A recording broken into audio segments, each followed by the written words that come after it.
Bonjour et bienvenue à tous. Voici les 10 endroits les plus mystérieux et les plus énigmatiques de la planète, et que même la science n'a jamais su expliquer. Allez, on commence. Nous allons vous emmener dans cette séquence dans un des endroits les plus mystérieux de la planète Terre, et dont le terrible secret demeure jusqu'à présent complètement opaque. Bienvenue à Yatinga, un petit village aux allures pour le moins pittoresques niché dans le district de Dima Asao, dans la province indienne d'Assam.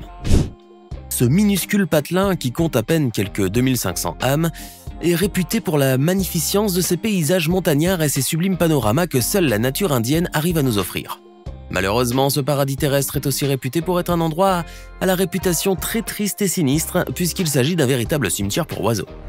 En effet, durant chaque saison de mousson, des milliers de volatiles hébétés et hagards venus des quatre coins du pays volent jusqu'à cet endroit précis avant de se laisser tomber et de s'écraser sur le sol. Ce suicide de masse des oiseaux a lieu généralement durant les nuits et les lunes brumeuses, entre 18h et 21h30 et surtout pendant les mois de septembre et octobre. Ces derniers font partie de plusieurs espèces et sont pour la plupart des juvéniles, ce qui ajoute encore plus de mystère à ce suicide collectif. Certains spécialistes avancent la théorie que ces oiseaux sont désorientés par les vents violents qui règnent en haute altitude, qui les feraient tout bonnement s'écraser sur le sol.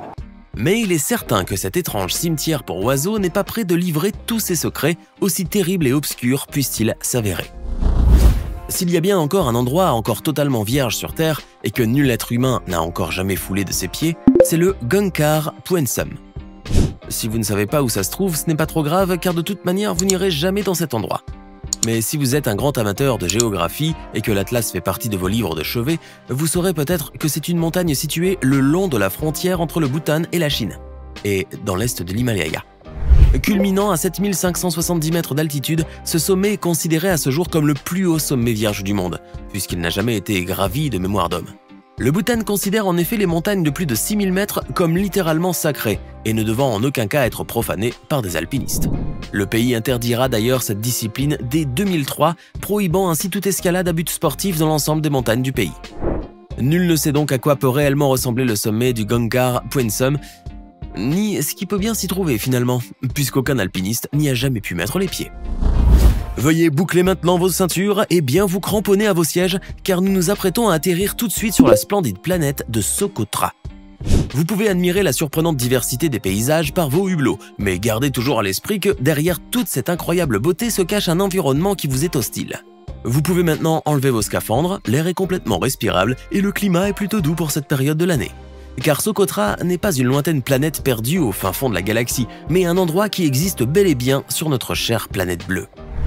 Socotra est en effet une île yéménite située dans l'océan Indien, à quelques encablures marines de l'entrée orientale du golfe d'Aden.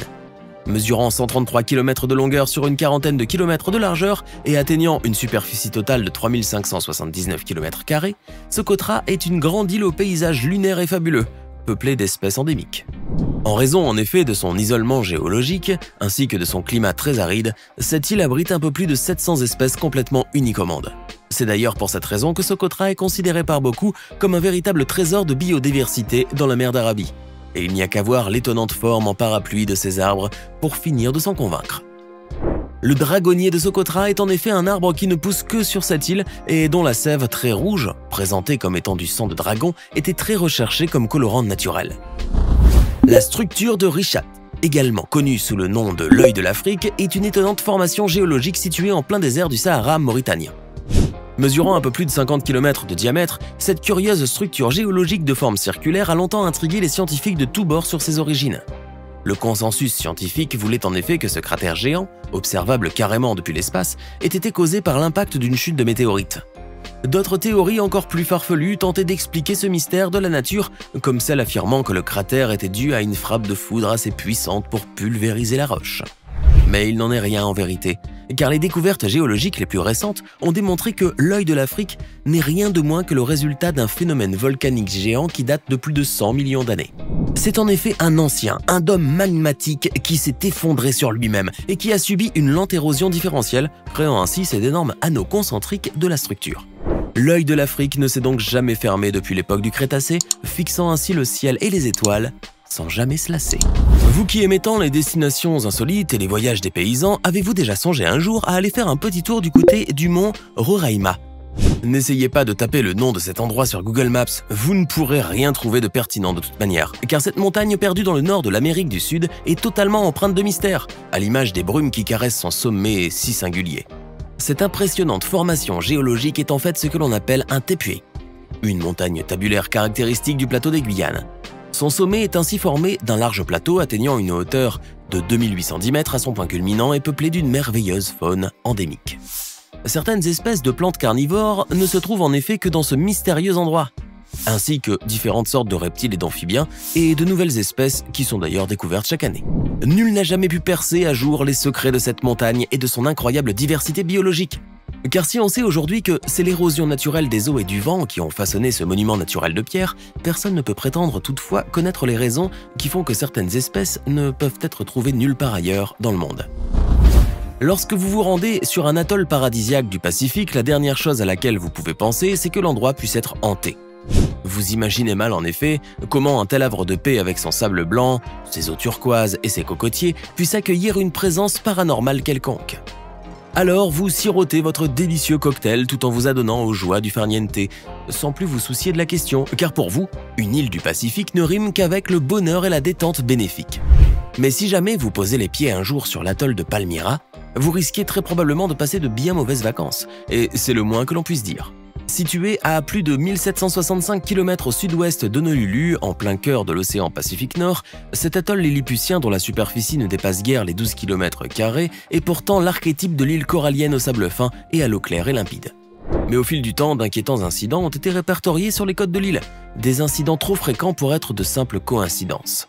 En effet, plusieurs naufrages de navires ont lieu dans sa lagune, des avions s'y sont écrasés ou ont carrément disparu des radars, et des bagarres incessantes et violentes ont lieu chaque jour entre les résidents de l'île. On dénombre également des tas de meurtres sordides et de disparitions énigmatiques au sein de la population locale et des touristes de passage, et bon nombre de cas de suicide aussi. L'ambiance même qui règne dans l'île est oppressante et vous plonge presque aussitôt dans un état d'angoisse prononcée, alors même que la beauté des paysages est littéralement à couper le souffle. L'atoll de Palmyra est donc un lieu quasiment maudit, où vous ne voudriez certainement pas passer vos vacances bien méritées. Si vous êtes un amateur de la saga cinématographique de Star Wars, vous devez sûrement connaître l'île de Skellig Michael, même si ce nom ne vous dit rien de prime abord. Située sur la côte sud-ouest de l'Irlande, au large de la péninsule d'Iveragh, cette toute petite île rocheuse qui culmine à 218 mètres au-dessus de l'océan Atlantique a été vue en effet dans le film Star Wars Le Réveil de la Force, sorti en 2015. Mais oui, vous devez forcément vous rappeler de ce paysage fantasmagorique aux falaises escarpées et sans cesse fouetté par le vent et les vagues mugissants. Ça ne vous rappelle donc pas cet îlot de la planète océanique Ahch-To, où s'était réfugié le grand guerrier Jedi Luke Skywalker dans le film? Bingo, vous avez vu juste, car c'est bel et bien cet endroit pour le moins mystérieux qui a accueilli une partie du tournage, notamment les scènes où l'on découvre le guerrier Jedi dans ce terrible environnement qu'il semble pourtant avoir apprivoisé à merveille. Mais si dans le film cette île est peuplée de créatures extraterrestres des plus insolites et incongrues, rassurez-vous, car vous ne risquez d'y croiser que des oiseaux marins, et en bonne quantité d'ailleurs, puisque cet endroit fait partie de leur zone de reproduction préférée. Généralement, lorsque vous pensez à une île déserte du Pacifique, vous imaginez des plages paradisiaques, de sable blanc et immaculé, à tel point qu'on pourrait croire que c'est de la neige. Mais saviez-vous que le sable de certaines plages peut revêtir des couleurs disons un peu plus vives et éclatantes, comme par exemple un vert émeraude ou un vert irlandais de toute beauté? À Papacoela Beach, une sublime plage hawaïenne, le sable arbore ainsi une couleur verte qui varie selon la luminosité et le taux d'humidité, du vert clair au vert kaki. Vous vous dites probablement que la surprenante couleur de cette plage est due à des algues marines, mais ce n'est pas vraiment le cas, car Papacoela Beach est constitué en fait d'un minéral vert cristallin appelé olivine, qui a été expulsé des entrailles de la Terre à cause de l'intense activité volcanique de l'île d'Hawaï. C'est donc un volcan entré en éruption il y a de cela près de 50 000 ans qui a fait ressortir ce sable cristallin de couleur verte mélangé à de la lave en fusion. C'est ensuite l'érosion naturelle et inexorable des éléments qui a contribué à façonner ces splendides plages de sable vert à l'olivine. Vous avez forcément déjà entendu parler des géoglyphes, ces gigantesques et parfois inquiétants dessins tracés à même le sol et qui sont si imposants qu'ils ne peuvent être pleinement vus que du ciel.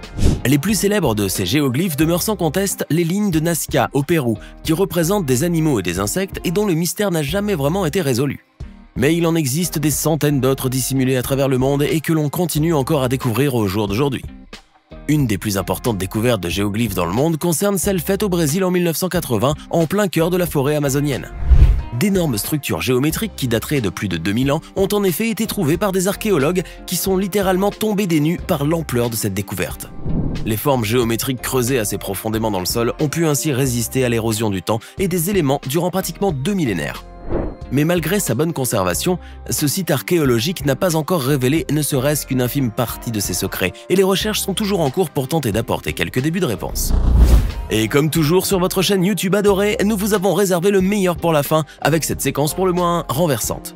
Voici le Mystery Spot, une surprenante attraction touristique située dans les environs de Santa Cruz dans l'État de Californie. Inaugurée en 1939 par George Prater, cette attraction a été bâtie sur une colline de gravité ou colline magnétique, un endroit où la disposition du terrain environnant produit une illusion d'optique d'inclinaison. Sur ce site très étrange, vous aurez l'impression bizarre d'être complètement incliné et vous pourrez même prendre des photos avec des angles quasiment impossibles. Maintenant, dites-nous dans les commentaires ce que vous pensez de ces endroits complètement mystérieux et énigmatiques, et que même la science moderne n'a jamais pu expliquer. N'oubliez pas de vous abonner et de cliquer ici pour regarder une autre de nos vidéos.